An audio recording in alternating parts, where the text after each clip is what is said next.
We perceive learning and attention problems as the easiest things we have to fix.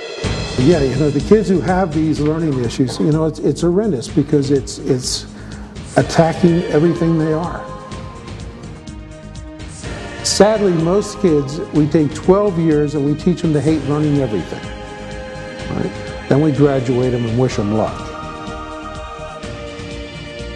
There most certainly is no one-size-fits-all. The system as it exists, very, very, very rarely teaches a child to love the learning process. Once a child is perceived as having a disease, they're virtually perceived as having an incurable disease. And that is pretty much true of all the labels associated with learning and behavior and attention. And if I want that 15-year-old to act like a 15-year-old, I've got to increase the processing skills.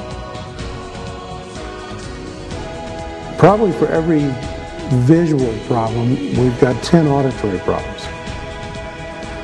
And unfortunately, most of the auditory problems are never identified. How screwy is our system that we can take people entirely through the educational process without finding out how they learn and if they've got any issues with those things, and how they think and if they have any issues with those things. Parents, you know your kids better than anybody else. You are the experts on your kids.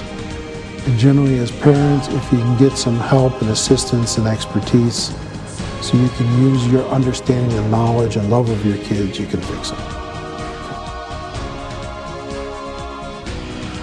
We could try to pretend that our diet doesn't affect our brains, or sleep doesn't affect our brains, exercise doesn't affect our brains. But truth is, all those things affect our brains. Don't accept labels and say, oh dear, I've got a child who's this or that, and he's condemned to that for life. If you understand their issues and address their issues, you should be able to fix their issues.